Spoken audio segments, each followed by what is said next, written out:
காட்ட தாமதம் வேண்டாமம்மா. ஓம் அமிர்தேஸ்வரி நமக. ஓம் நம சிவாயா. இன்னைக்கு அருள்மொழிகள்ல பஜனையால் கிடைக்கும் தெய்வீக ஆனந்தம் அப்படின்றதான் பார்க்க போறோம். ஸோ அம்மா வந்து இப்போ கண்பாசிரமத்துக்கு வந்துட்டாங்க. வந்த உடனே எல்லார்கிட்டையும் அம்மா பேசிட்டு இருந்தாங்க இல்லையா. இப்போ அம்மா அந்த பந்தல்ல இருந்து எழுந்து அம்மாவுடைய அறைக்கு போறாங்க. இன்னைக்கு ஈவினிங் வந்து அங்க இருக்கக்கூடிய ஜனார்த்தன கோவில் அப்படின்ற இடத்துல வந்து பிரம்மச்சாரிகள் வந்து ஒரு பஜனைக்கு ஏற்பாடு பண்ணியிருக்காங்க. அதனால எல்லாரும் அங்க இருக்கிற குளத்துல குளிச்சுட்டு அங்க ஒரு மணி நேரம் தியானம் பண்ணிட்டு என்ன பண்றாங்க, பஜனைக்கு கிளம்புறாங்க. அப்ப அம்மா பிரம்மச்சாரிகள் எல்லாரும் சேர்ந்து தான் கிளம்புறாங்க. ஸோ இங்கேருந்து அம்மா கிளம்பினோடனே ஒரு 7:15 7:30 மணி ஆகுது அங்கே அந்த கோயிலுக்கு வரத்துக்கு. ஆனால் பார்த்தீங்கன்னா அந்த பஜனை பண்ணுறதுக்கான அந்த ஸ்டேஜ்னு சொல்லுவோம், அந்த ஸ்டேஜ் வந்து இன்னும் ரெடி ஆகலையாம். பாருங்க, இன்னும் எதுவுமே ஸ்டார்ட் பண்ணலையாம்.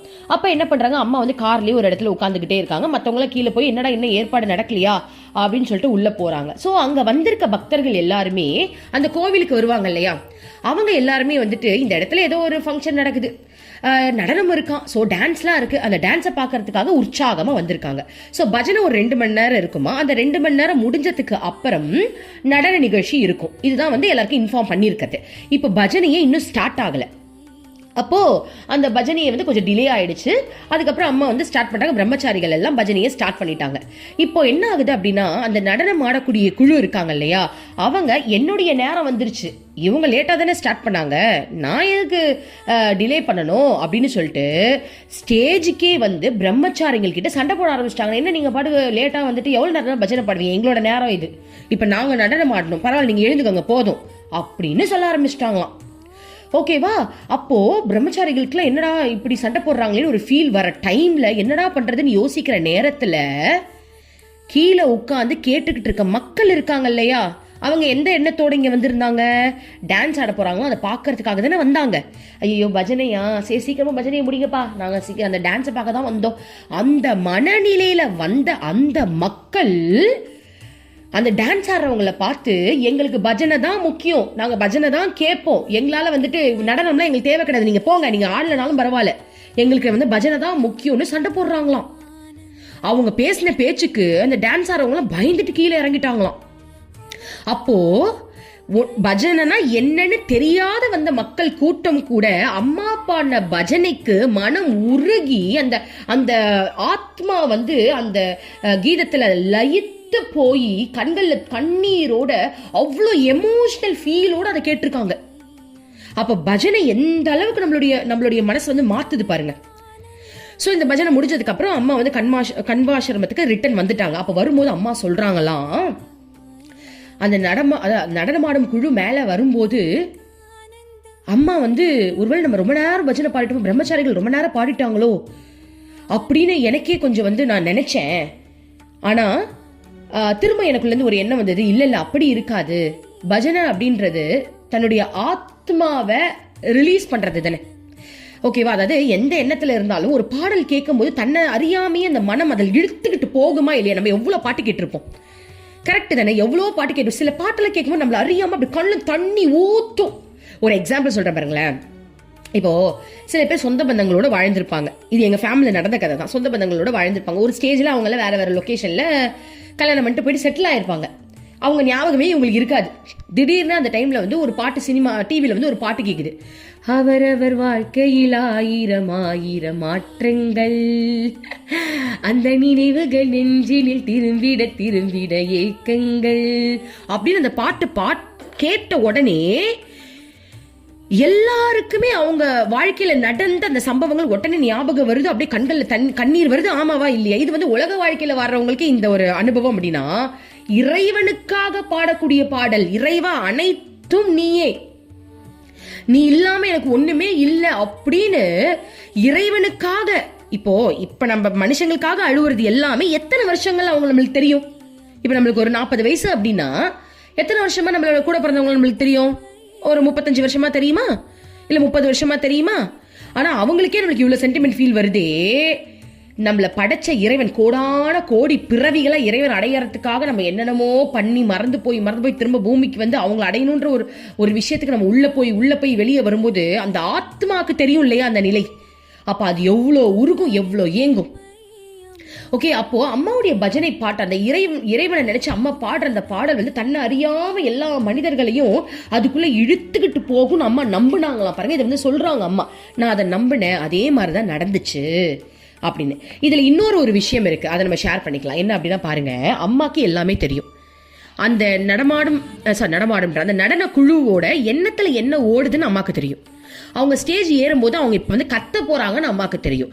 ஆனாலும் அம்மாக்கு தெரியும், ஆனாலும் அந்த தெய்வம் எல்லாரையுமே ஈக்குவலா ட்ரீட் பண்ணுது பாருங்களேன். ஏன்னா அந்த தெய்வம் ஈக்குவலா ட்ரீட் பண்றதுனால தானே இவங்க வந்து கத்துன உடனே அம்மா லயிச்சு பாடிட்டு இருக்காங்க.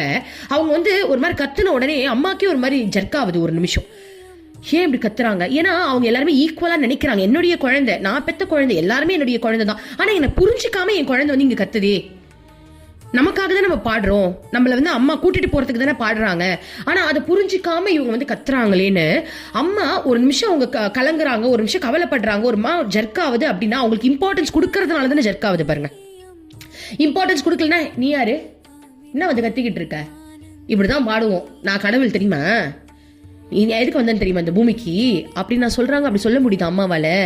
அம்மாக்கு கவலையாவது பாருங்களேன். இப்ப எக்ஸாம்பிள் சொல்லணும் அப்படின்னா, இப்போ ஒரு குடும்பம் இருக்கு, அம்மா இருக்காங்க, 10 பிள்ளைங்க இருக்கு. அதுல ஒரு 5 பிள்ளைங்க ரொம்ப நல்லவங்களா இருக்காங்க, 5 பிள்ளைங்க சொல்ற பேச்சு கேட்கறதே இல்லை. அம்மாக்கு எப்படி இருக்கும்? இப்போ இந்த 5 குழந்தைங்களோட சேர்ந்து அம்மா ஒரு விஷயம் பண்ணிட்டு இருக்காங்க, மீதி இருக்கிற 5 குழந்தைங்க வந்து சண்டை போடுது அப்படின்னா, அந்த நேரத்துல வந்து நான் தான் உன்னை பெத்த, நீ என்னடா என்ன அதிகாரம் பண்றது அப்படின்லாம் அம்மாக்கு கேட்க வராது. அம்மா கண் கலங்கிடுவாங்க.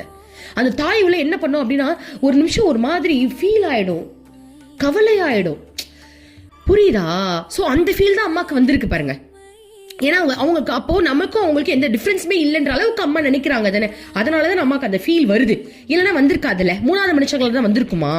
ஒரு நிமிஷம் அம்மா யோசிச்சாங்களாம், ஒருவேளை நம்ம ரொம்ப நேரம் பாடிட்டோமோ, அவங்க நம்ம ரொம்ப காக்க வச்சுட்டோமோ, அப்போ அம்மா அவங்களுக்கு வந்து இம்பார்ட்டன்ஸ் கொடுக்குறாங்க, ஐயோ என் குழந்தைங்க ரொம்ப நேரம் வெயிட் பண்ணிடுச்சோ, அப்போ பாருங்களேன் ஒரு டிஃபரன்ஸே இல்லாம அழகா நடந்துக்கிறாங்களா. அவங்களுக்கு எல்லாமே தெரியும், இருந்தாலும் அந்த மனப்பான்மை பாருங்க, அம்மா எவ்வளவு அழகா எல்லாரும் ஈக்குவலா ட்ரீட் பண்றாங்க பாருங்க.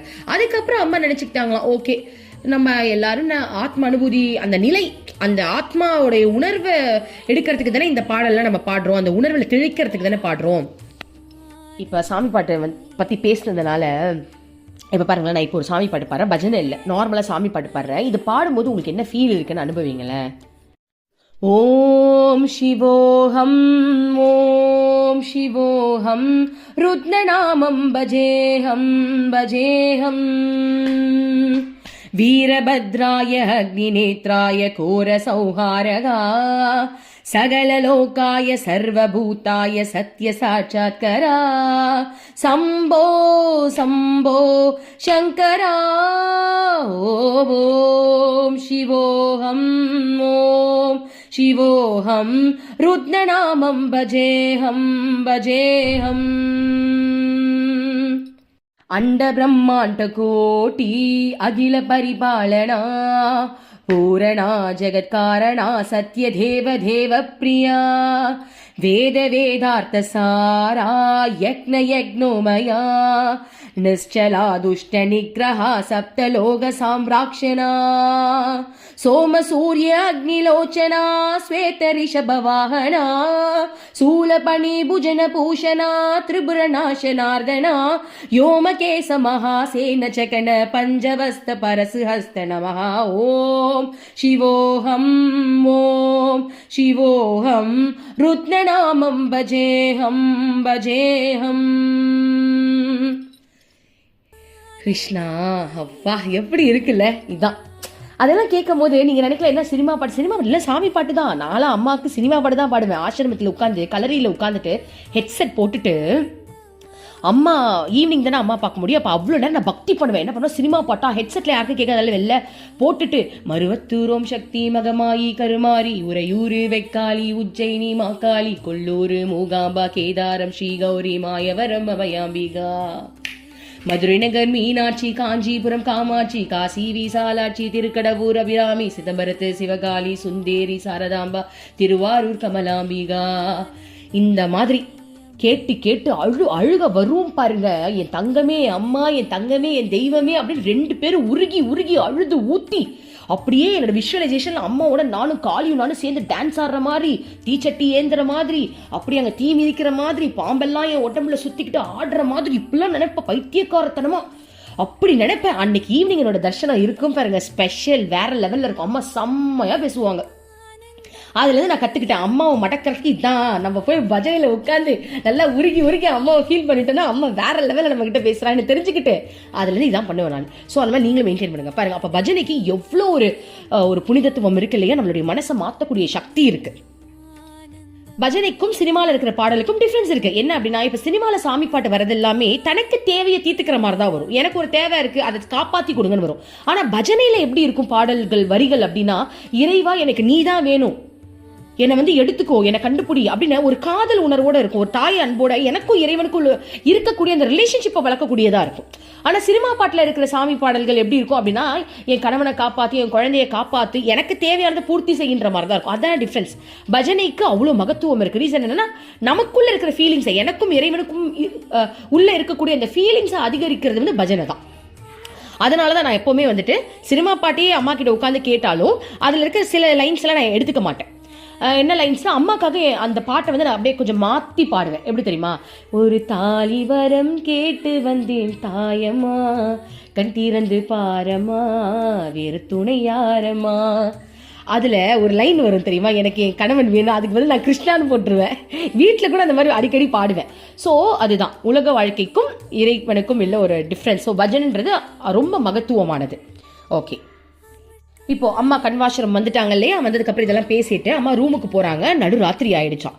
இப்போ அடுத்த நாள் காலையில 1984 மார்ச் மாதம் 15ஆம் தேதி வியாழக்கிழமை. இப்போ என்ன பண்றாங்க, விடிய காலில் நம்ம பிரம்மச்சாரிகளுக்கெல்லாம் சீக்கிரமா எழுந்து பழகிடுச்சு இல்லையா, அவங்க என்ன பண்றாங்க, கன்வாசிரமத்துல எழுந்து காலையிலேயே குளிச்சுட்டு லலிதா சகஸ்ரநாமம் அர்ச்சனை பண்றாங்களாம். பண்ணி முடிச்சுட்டு அங்க இருக்கிற குளம் பக்கத்துல நிறைய இடம் இருக்கு இல்லையா, அங்க போய் ஒரு மணி நேரம் மெடிடேஷன் பண்றாங்களாம்.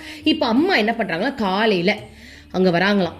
அங்க ஒரு ஆலமரம் இருக்கான். ஸோ அங்க என்ன பண்றாங்களா, குளத்துல அம்மா பார்த்துட்டு அந்த ஆலமரத்துக்கு அடியில உட்காந்து தன்னுடைய தலையை நல்லா விரிச்சு போட்டு கொண்டையை போடுறாங்க. சுத்தி கொண்டையை போட்டு சூரியனை பார்த்து சிரிக்கிறாங்களாம். அப்ப சூரியனை விட அம்மாவுடைய முகம் அவ்வளவு பளிச்சுன்னு பிரகாசமா இருக்கும் அந்த மாதிரி. ஸோ அம்மா அங்க ஒரு 2 மணி நேரம் மெடிடேஷன் பண்றாங்களாம். மெடிடேஷன் பண்ணிட்டு இருக்கும் போது அம்மா வந்திருக்கிறது தெரிஞ்சு சில பக்தர்கள் கூட்டம் அம்மாவை பார்க்க வந்துருச்சு. இப்போ அங்க என்ன பண்றாங்க, அம்மா உட்கார்ந்துருக்க இடத்துல எல்லாரும் அப்படியே அரை வட்டத்துல உட்கார்ந்துக்கிட்டாங்களாம். அதுல ஒரு பொண்ணு, அந்த பொண்ணு பேர் தீன் இருக்கு. ஓகேவா, அந்த பொண்ணு BA படிச்சிருக்காங்க போல் இருக்கு. அந்த பொண்ணுக்கு ஆன்மீகத்துல மிகுந்த ஈடுபாடு போல. அவ வச்ச கண்ணு வாங்காம அம்மாவை பாக்குறாளாம். அம்மாவை பார்த்துக்கிட்டே இருக்கலாம்லாம். இதை பார்த்த அம்மா சொல்றாங்களா சிரிச்சுக்கிட்டே, இவ என்னை விழுங்கி விடுவாள் போல் இருக்கிறது, அந்த அளவுக்கு அம்மாவை பாக்குறா அப்படின்னு சொன்னதும் அந்த பொண்ணுக்கு சந்தோஷம் தாங்க முடியாம, ஆமா நான் உங்களை விழுங்காமல் விட மாட்டேன் அப்படின்னு அந்த பொண்ணு சேர்ந்து சொல்றாங்களாம். அவங்க அந்த பொண்ணு கூட வந்தவங்க யாருன்னு பாத்தீங்கன்னா, மாமாவும் அப்பாவும். ஒரே கவலை ஆயிடுச்சு அவங்களுக்கு. இந்த ஆன்மீகத்துல கொஞ்சம் சிறந்து விழுங்கிட்டோம் அப்படின்னா கூட இருக்கிறவங்களுக்கு கவலை தாங்க முடியல பாருங்க. அவங்களுக்கு ஒரு கவலை வந்துருச்சான். ஐயோ எங்கடா இப்படிலாம் இருந்தானா சன்னியாசியே போயிடுவான்னு பயம் வந்துருச்சான். அந்த வருத்தத்தோட அவங்க இருந்தாங்களா. இந்த குழந்தை நல்லா அம்மா கூட சிரிச்சு பேசிட்டு இருந்தாங்களா, அம்மா எல்லாருக்கும் பேசிட்டு இருந்தாங்களாம். அப்புறம் அந்த பொண்ணு வீட்டுக்கு திரும்பும் போது ஒரு கவலையோட ஏக்கத்தோட அப்படியே போனாலாம். கூட இருக்கிற அப்பாவும் அம்மாவும் நல்ல வேலை தப்பிச்சு நம்ம வீட்டுக்கு கூட்டு வந்துட்டோம்னு சந்தோஷத்துல போனாங்களா. பாருங்களேன், அதான் உலகம் அப்படிதான் இருக்கு இல்லையா. இப்போ அம்மா என்ன பண்றாங்க, கன்வாசிரமத்தில் இருக்காங்க இல்லையா, அங்க ஒரு பக்தர் அம்மாவை தன்னுடைய வீட்டுக்கு கூப்பிட்டுருக்காங்க போல. ஸோ அங்க போய் அம்மா பஜனை எல்லாம் பாடி முடிச்சுட்டு ரிட்டன் கன்வாசிரமத்துக்கு வரும்போது மணி பார்த்தீங்கன்னா 10 மணியா. ஸோ எல்லாரும் படுக்க போறாங்களாம். அப்போ அம்மாவும் படுக்க போலான்னும் போது மணி பார்த்தா 10 தானே, இவ்வளோ சீக்கிரம் நான் படுக்க போனதே கிடையாதே அப்படின்னு சொல்லிட்டு வந்த உடனே அங்க இருக்கிறவங்களுக்கு உற்சாகம் தாங்க முடியலையா. ஏன்னா அம்மா கூட இருக்கிறதுன்னு அவங்க விருப்பப்பட்டு எல்லாத்தையும் விட்டுட்டு வந்திருக்காங்க இல்லையா. ஸோ அம்மா கூட இருக்கிறது அவங்களுக்கும் ஆசை. அம்மா உட்கார்ந்தோடனே எல்லாரும் பக்கத்தில் உட்காந்துட்டாங்களா. உடனே அம்மா எல்லாருடைய முகத்தையும் பார்த்து சிரிக்க ஆரம்பிச்சாங்களா. ஒருத்தர் விடாம எல்லாருடைய முகத்தையும் பார்த்து சிரிக்கிறாங்களா. அப்போ ஒரு பக்தர் கேட்கிறாரா, அம்மா ஏமா எங்க எல்லாருடைய முகத்தையும் பாக்குறீங்க, உங்களுக்கு தான் எல்லாரையும் தெரியும்ல, உங்களுக்கு தான் எல்லாரையும் முகத்தையும் நீங்க எப்பவுமே பார்த்துட்டு இருப்பீங்க, நீங்க தான் பரபிரம்மமாச்சு, ஏன் இப்ப எங்களை நேரா பாக்குறீங்க அப்படின்னு கேட்கும்போது அம்மா சொன்னாங்களா, அது உங்களுடைய திருப்திக்காக தான் நான் பாக்குறேன். இப்போ நான் மட்டும் எனக்கு தான் அண்ட பிரம்மாண்டமும் தெரியுமேன்னு சொல்லிட்டு உங்களை பார்க்காம நான் பாட்டு கண்ணை மூட்டு ஒரு இடத்துல உட்கார்ந்துருந்தா நீங்களா என்கிட்ட வருவீங்களா, வரமாட்டீங்கல்ல. அப்போ இந்த உலகத்துல இருக்கிறவங்க வேணா நான் பார்த்தாலும் பார்க்கலனாலும் கண்டுக்காம இருக்கலாம். ஏன்னா அவங்களுக்குலாம் இந்த உலக பொருள் மேல ஆசை அதிகம், அதெல்லாம் அதிகம். அப்ப நான் இருந்தாலும் இல்லைனாலும் கவலைப்பட மாட்டாங்க. ஆனா நீங்க எல்லாரும் நான் வேணும்னு என்கிட்ட வந்தவங்க. அப்போ நான் உங்களை பார்க்கும்போது உன்னுடைய ஆத்மா தூய்மை அடையுது, உன் ஆத்மா சந்தோஷம் அடையுது, உன் ஆத்மாவுக்கும் எனக்கும் உள்ள இணக்கம் அதிகரிக்குது. ஓகேவா? அப்போ நான் பாக்குறேன் அப்படின்னா அதோட உன்னுடைய வளர்ச்சிக்காக தான். சோ நான் உன்னை பார்த்து தான் ஆகணும். ஏன்னா நீ என்ன நம்பி வந்திருக்க இல்லையா? அதனால மத்தவங்களுக்கு அது பெருசு கிடையாது, பட் உனக்கு அது பெரிய விஷயம் தானே. அதனாலதான் அம்மா பாக்குறேன். சோ அம்மா செய்யற செயல் ஒன்னும் உங்களுடைய வளர்ச்சிக்கான நோக்கமா தான் இருக்கும் அப்படின்னு அம்மா சொல்றாங்க. இப்போ இதெல்லாம் சொல்லிட்டு பாருங்களேன், ஒரு பெரிய ட்விஸ்ட் அம்மா கொடுக்குறான் பாருங்க. நானே இதை படிச்சுட்டு நொந்து போய் அம்மா கிட்ட உட்காந்து ரொம்ப ஃபீல் பண்ணிக்கிட்டு இருந்தேன். என்ன திரும்ப ட்விஸ்ட் கொடுக்குறாங்க. மேலும் தொடர்ந்தார். அம்மா சொல்றாங்களாம், சில சமயங்கள்ல என் குழந்தைங்க பண்றது சரியில்லை அப்படின்னு சொல்லிட்டு உரத்த குரலில் நல்லா சத்தமா சொல்றாங்களாம், நான் தான் காலையில வரும்போது டீ கடையில வண்டி நிறுத்துங்க, டீ குடிங்கன்னு சொன்னேன். ஒருத்தரை தவிர்த்து எல்லாருமே போய் டீயை குடிச்சிட்டீங்க. அம்மா உங்களை செக் பண்றதுக்கு தான் சொன்னேன். அதுக்கு முன்னாடி தானே நம்ம பேசணும். இந்த மாதிரி கண்ட இடத்துல நிக்க கூடாது, டீ குடிக்க கூடாது, அவங்களுடைய அதிர்வலைகள் நம்ம மேல வந்துரும் அப்படின்லாம் நம்ம பேசிக்கிட்டு இருந்தோம் தானே. அப்ப அம்மாவே சொன்னாலும் ஒரு நிமிஷம் நீங்க யோசிச்சிங்களா? ஒரு நிமிஷம் இல்ல யாராவது அம்மா அப்படின்னு அம்மா சொல்லல. இந்த டயலாக் நம்ம அப்புறம் யூஸ் பண்ணிக்கலாம். அம்மா சொல்றாங்க, நான் சொன்ன உடனே போய் குடிச்சிட்டீங்களே, ஒரு நிமிஷம் யோசிச்சிங்களா? சாதகர்கள் குரு சொன்னா கூட யோசிச்சு பார்க்கணுமா? அம்மா சொல்றாங்க, குருவே சொன்னாலும் சாதகர்கள் ஒரு நிமிஷம் சிந்திச்சு பார்க்கணும். இப்போ எனக்கு இதுல ஒரு கேள்வி வந்துருச்சு தெரியுமா? எனக்கு கவலையே ஆயிடுச்சு. அம்மா நான் என்னடானா நீ என்ன சொன்னாலும் பைத்தியக்காரமா செய்யணும்னு முடிவுல இருக்க. நீ குதினாலும் குதிக்கணும், டைஸ்ல நான் போடுறதெல்லாம் வந்துச்சா நீ சொன்னா நான் செய்யணும்னு பெரிய ஒரு முடிவுல இருக்க. நீ என்னம்மா குரு சொன்னா கூட யோசிக்கணும் ஒரு வார்த்தை இப்படி சொல்லிட்ட. அப்ப நான் என்ன லூசாமா? இத்தனை நாள் நான் உட்காந்து நீ சொல்றதெல்லாம் கேட்கணும், உருட்டி சீட்டு போட்டெல்லாம் கேட்டு பேசுனே. அப்போ இதெல்லாமே பொய்யாயிடுச்சா? அப்ப நீ சொன்னா கூட நான் யோசிக்கணுமா அப்படின்னு நான் மனசுக்குள்ள கேட்கும் போது எனக்குள்ள இருந்து ஒரு மெசேஜ் வந்துச்சு. அந்த மெசேஜுக்கு முன்னாடி நான் இதை முதல்ல சொல்லிடுறேன். அம்மா என்ன சொல்றாங்க அப்படின்னா, குருவே தன்னுடைய சீடர்களை இதை செய்யன்னு சொன்னாலும் தன்னுடைய வளர்ச்சியை நோக்கி தான் நீங்க வந்திருக்காங்க. அதான் இறைவனை அடையணும்ன்ற நோக்கத்துல தான் நீங்க வந்திருக்கீங்க. அப்போ ஒரு நிமிஷம் நீ யோசிக்கணுமா, நான் இறைவன் அடைய தானே வந்திருக்கேன். அப்ப உணவு கட்டுப்பாடு வேணும்னு சொல்லியிருக்காங்கல்ல, இப்ப என்ன நம்மளுடைய குருவே போய் சாப்பிடுன்னு சொல்றாங்க அப்படின்னு யோசிக்கணுமா? அங்க யாருமே யோசிக்கல அப்படின்னு அம்மா சொல்றாங்க. அப்போ எனக்குள்ள இருந்து ஒரு மெசேஜ் வந்துச்சு. என்ன அப்படின்னா, எனக்கு கொஞ்சம் அப்செட் ஆயிடுச்சு. குரு சொல்றதை நம்ம தெய்வ வாக்கா எடுத்துதான் நம்ம செஞ்சுக்கிட்டு இருக்கோம். இங்க என்ன குரு யோசிக்கணும்னு அம்மாவே சொல்றாங்க. அப்போ எனக்குள்ள இருந்து ஒரு சிந்தனை என்ன வருது அப்படின்னா, அப்போ அங்க யாராவது யோசிச்சிருந்தா கூட அம்மா கிட்ட கேட்டிருப்பாங்க இந்த டவுட்டை. கரெக்ட் தானே? இப்ப யாராவது அம்மா கிட்ட டவுட்டா கேட்டிருந்தாங்கன்னா, அம்மா நீங்க தினமும் சொன்னீங்க டீ கடையில எல்லாம் குடிக்க கூடாதுன்ட்டு, இப்ப என்னமா நீங்களே குடிக்க சொல்றீங்கன்னு ஒரு கேள்வி கேட்டிருந்தா கூட அம்மா வெரி குட்னு பக்கத்துல உட்காரச்சு பதில் சொல்லியிருப்பாங்க. இதெல்லாம் ஒரு டெஸ்டானு ஏதாவது சொல்லியிருக்கலாம். இல்ல திரும்ப அவங்க போய் குடிச்சாலும் தப்பு கிடையாது. அந்த டவுட்டா தான் உங்களுக்கு வந்தது. அப்ப அவங்க ஏதோ ஒரு பாஸ் மார்க்காவது எடுத்தாங்க, 100க்கு ஒரு 40 மார்க்காவது எடுத்தாங்கன்னு அர்த்தம். அந்த டவுட் வந்தா கூட அப்போ அம்மா கண்டிப்பா சொல்றாங்க அப்படின்னா, ஐ திங்க் என்ன அப்படின்னா, அந்த டீ குடிக்கலாம் அப்படின்னு சொன்ன உடனே எல்லாருடைய மைண்டும் அந்த டீ சுவைக்கு போயிருக்குமே தவிர்த்து இது தப்பா சரியான ஆலோசனை செய்யலன்னு நினைக்கிறேன். அம்மா என்ன சொல்றாங்க, ஆலோசனை செய்யணும்ன்றாங்க. நீ யோசிச்சிருக்கணும்ல. இப்ப நம்ம எப்படி யோசிச்சோம்? நம்ம லாஸ்ட் சாப்டர்ல இதை படிச்சோம். அப்ப நம்ம எப்படி எக்ஸ்பிளைன் பண்ணோம்? அந்த டீ இந்த இடத்துல அம்மா வண்டியை நிறுத்துன்னு சொல்றாங்கன்னா அவரு எவ்வளவு பெரிய பக்தரா இருப்பாரு, அவர் எவ்வளவு சுத்தமா அந்த டீயை போடுறவரா இருப்பாரு. அப்படிதானே நம்ம யோசிச்சோம். நம்ம தப்பா யோசிக்கல தானே?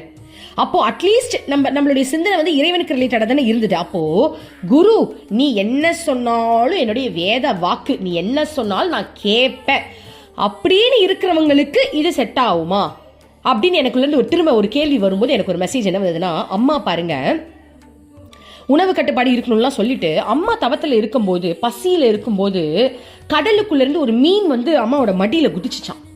அப்ப இறைவனே அந்த மீனை கொடுக்குறாங்கன்னு சொல்லிட்டு அம்மா பச்சையா அந்த மீனை சாப்பிட்டுட்டாங்களாம்.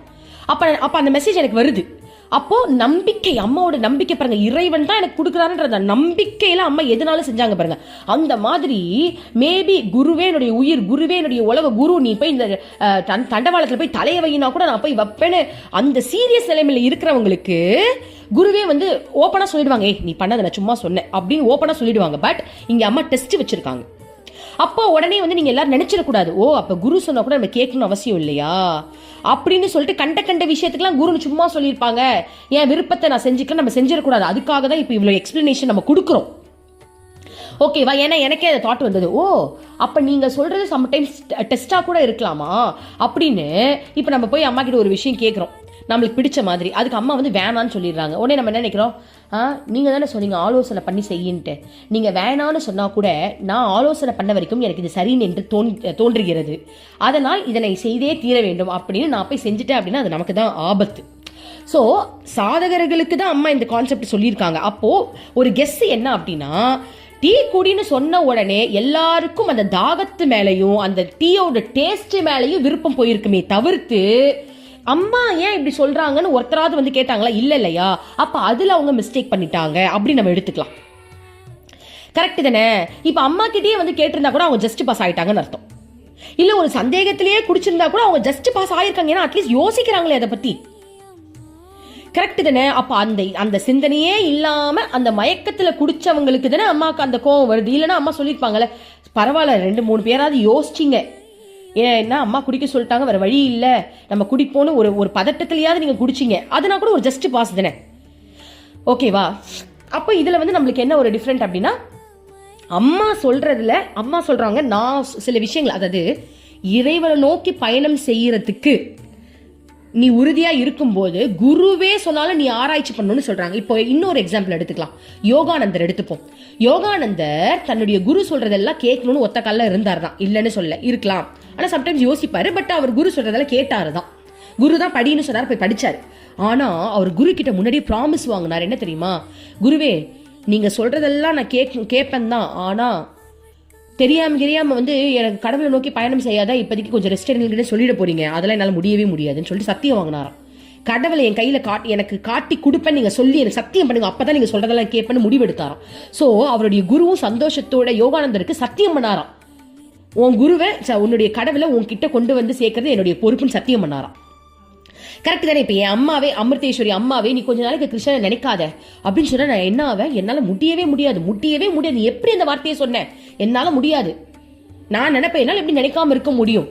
அப்போ என்னுடைய லட்சியம்ன்றது இறைவன் அடைகிறது. அந்த இறைவனுக்கு ரிலேட்டடா அம்மா ஏதாவது ஒரு விஷயம் வேணாம்னு சொன்னா கூட நம்ம யோசிக்கலாம்.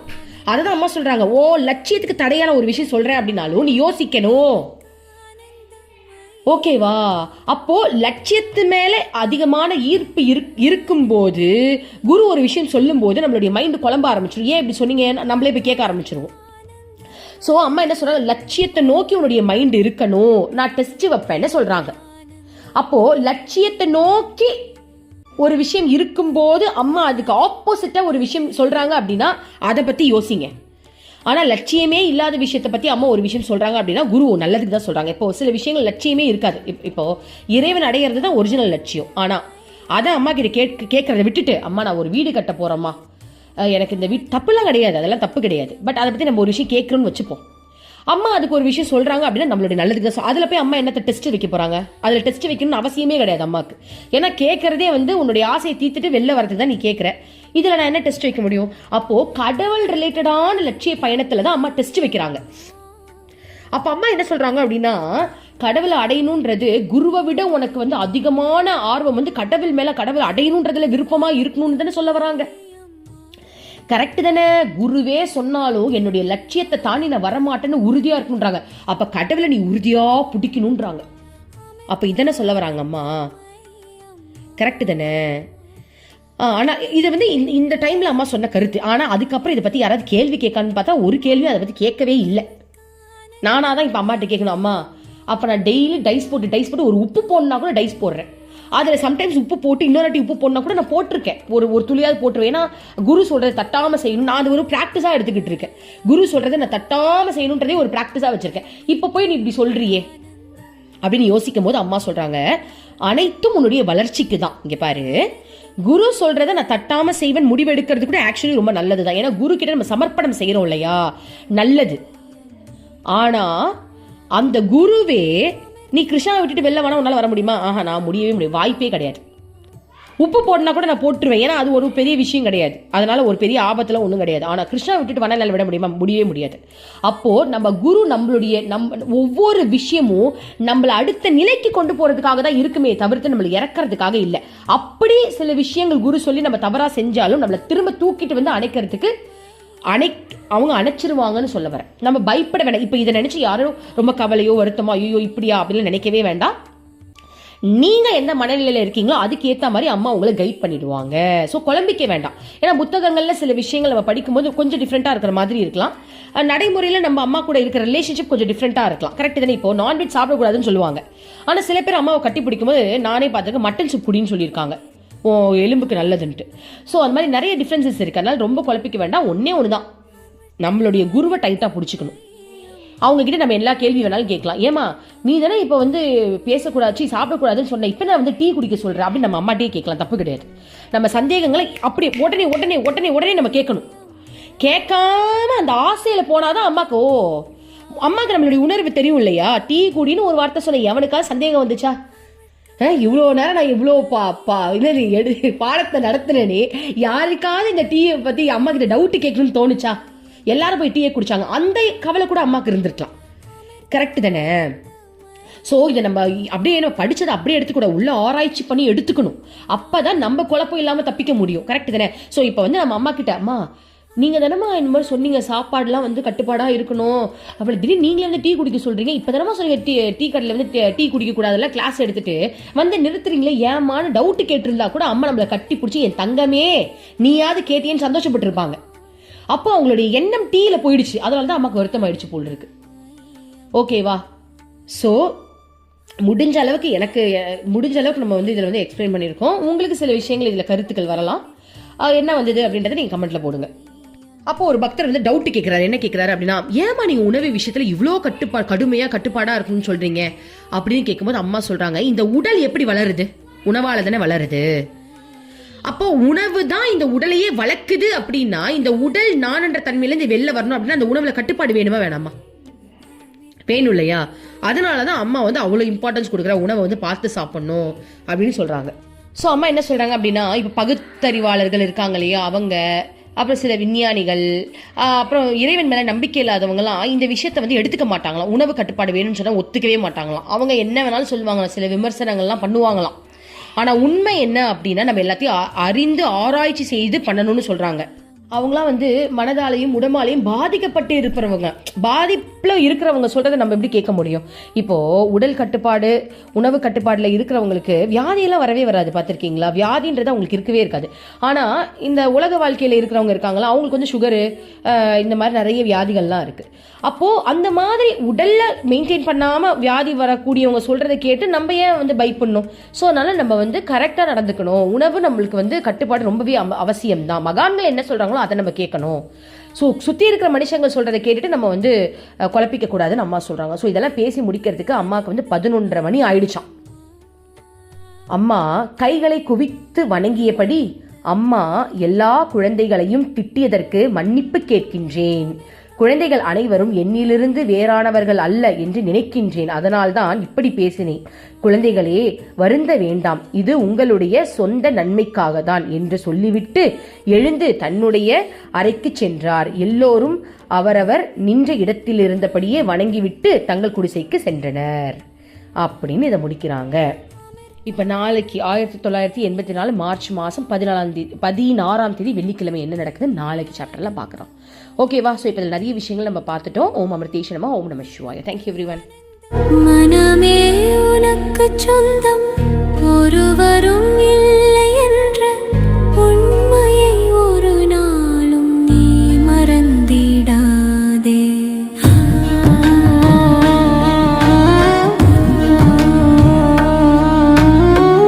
அர்த்தமற்ற கர்மங்களை செய்து கொண்டே சம்சாரத்தில் பயனின்றி நீ